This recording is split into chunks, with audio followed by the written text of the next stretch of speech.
Is the US's patronage of Rwanda ensuring many more years of conflict and death in the Democratic Republic of Congo? The Inside Story Americas from Washington.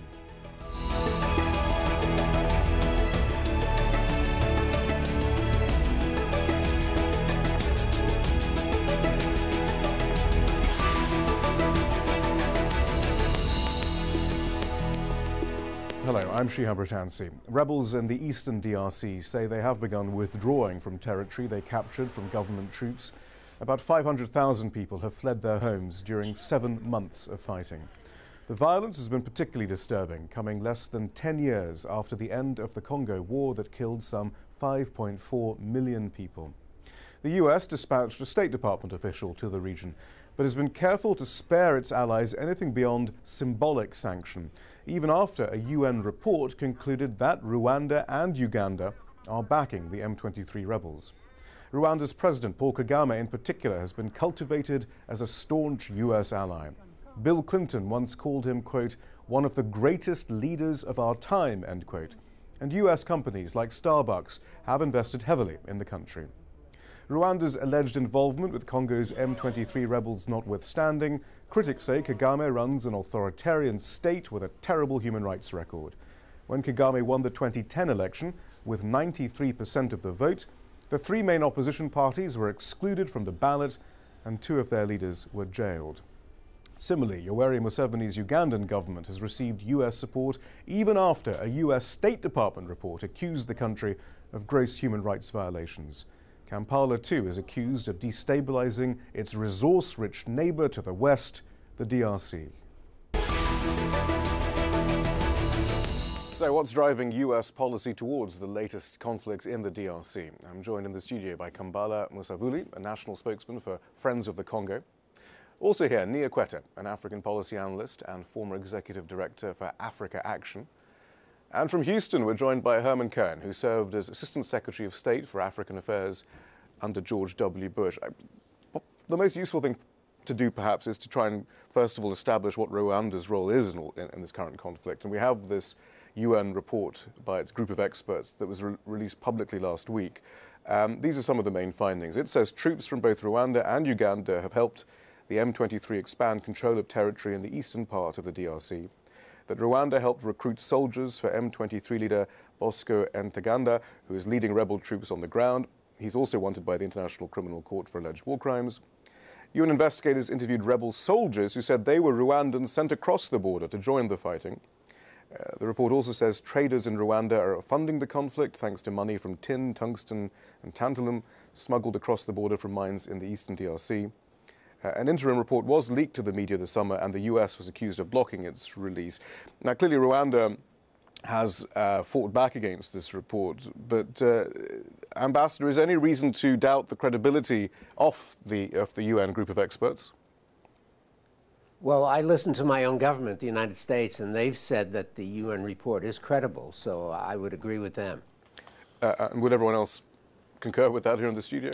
Yes, I mean, it's not only corroborated by the group of experts, but we also have the intelligence sources within the region and SADC nation who had independent investigation on the issue, and they came up with the same conclusion, that Rwanda is in fact supporting rebel groups in the Congo and using their troops to come in to support them as well. All right, well our reporter in the region, Peter Grester, talked to Paul Kagame about the report. This was Kagame's response to the allegations. It is a fictitious report. When you keep talking about the report, I don't understand the report. Do these people even need weapons? They've been deserting with weapons. They are coming from government forces and moving with weapons. I don't have to give anybody weapons. It doesn't make sense. Secondly, this so-called rebellion, in fact, stands for nothing for us. If somebody just tried to think reasonably, what would Rwanda be looking for in this mess? Previously, we are working with the government. We are doing what we needed to do with the authorization, working together. What else would we be looking for? Clearly, Kinshasa has very little control and has been apparently been losing control I over should the not be east. accused of that. This is what I'm saying. No, I'm not saying that you are. That's what we are accused of. No, We should not be accused of a mess in DRC, period. So what about that knee? I mean, this is all circumstantial. There might be some connection, but it's not government policy. Clearly, Rwanda does have an interest in some of the Rwandan rebels who are still being harbored or still have bases in the DRC.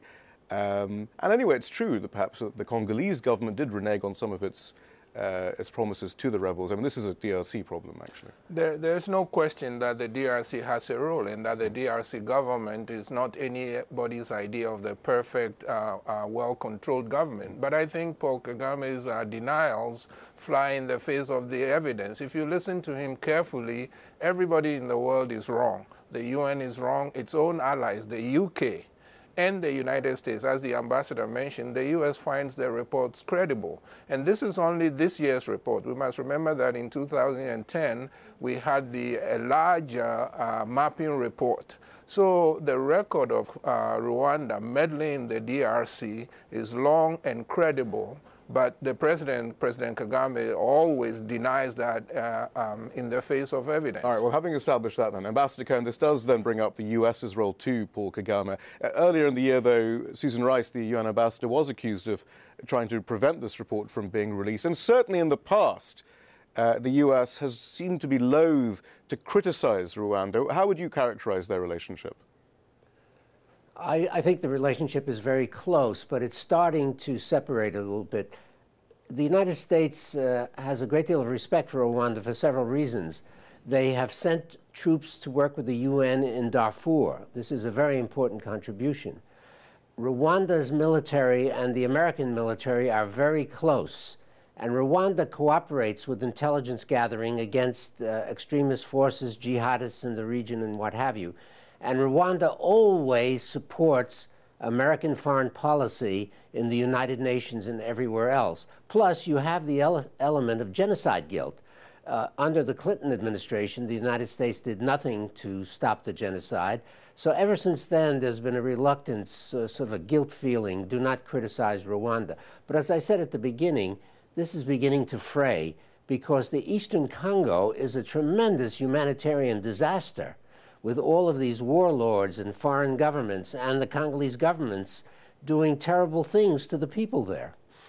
But are you seeing any evidence of that, Kambale, that I mean, this time Ambassador or Secretary of State, Assistant Secretary of State Johnny Carson has said some rather tough things about Rwanda. About $200,000 in aid was prevented from going that way, which is hardly anything but symbolic, at least. Yes.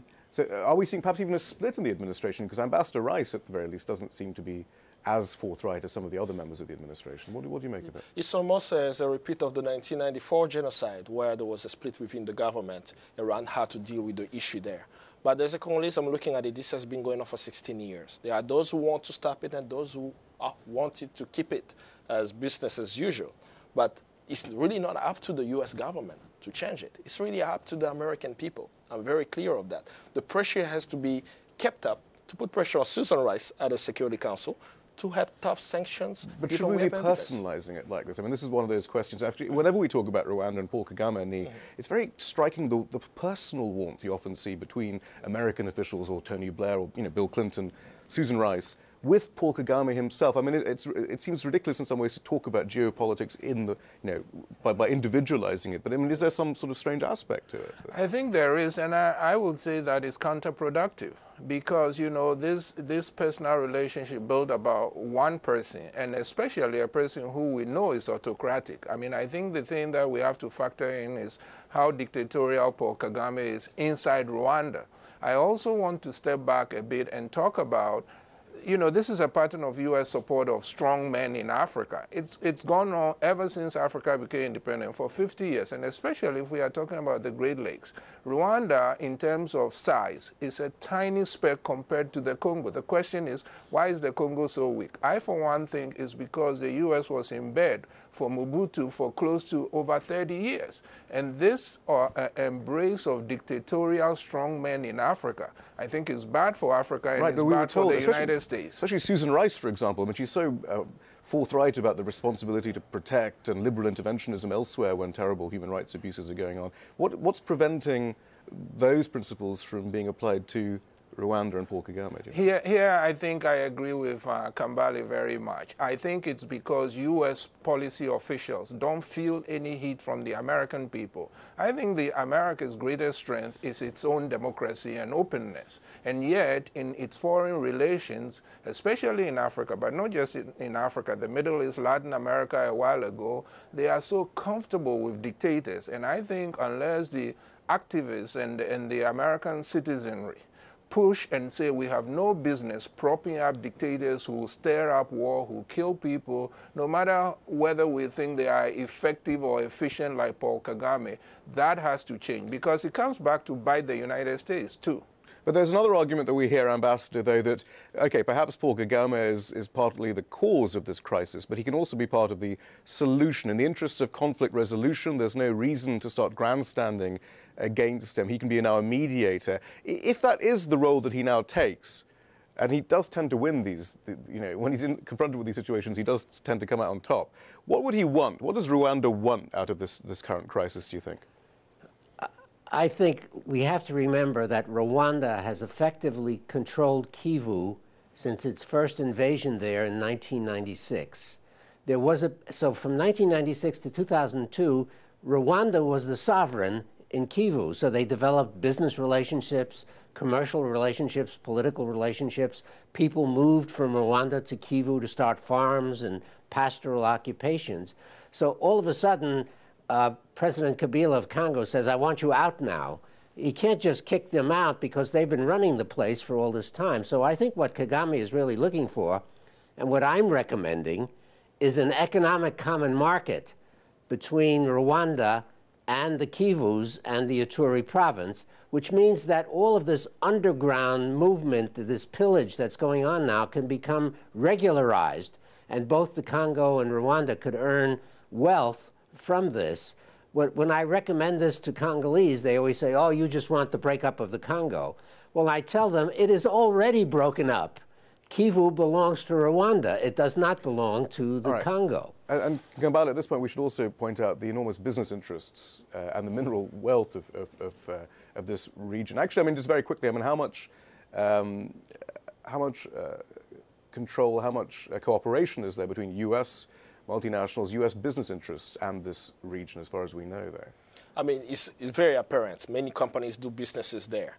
And this happens because of the diplomatic cover of the U.S. Given the U.S. has a clean, or at least present a clean relationship with Rwanda, Rwanda becomes the miracle, the economic miracle that exists, and it attracts more businesses. Where does it get all this money, by the way, actually, from? 40% of Rwanda's budget is international donors. Right. And then the investment of some of the companies who are operating there, they're coming there to pretty much exploit. Some of them are actually getting resources from the Congo. From Kivu We had cases, for example, for Eagle Wing Resources, which had offices in Kigali, which was also getting resources out of the Congo. In the 2002 UN report, it speaks about Eagle Wing's resources. So is Rwanda now the main transshipment? Is that the main transshipment? Rwanda and Uganda are the conduit of Congo's all this mineral wealth. Yes, it goes through Kigali. There's no other way to get it out. Right.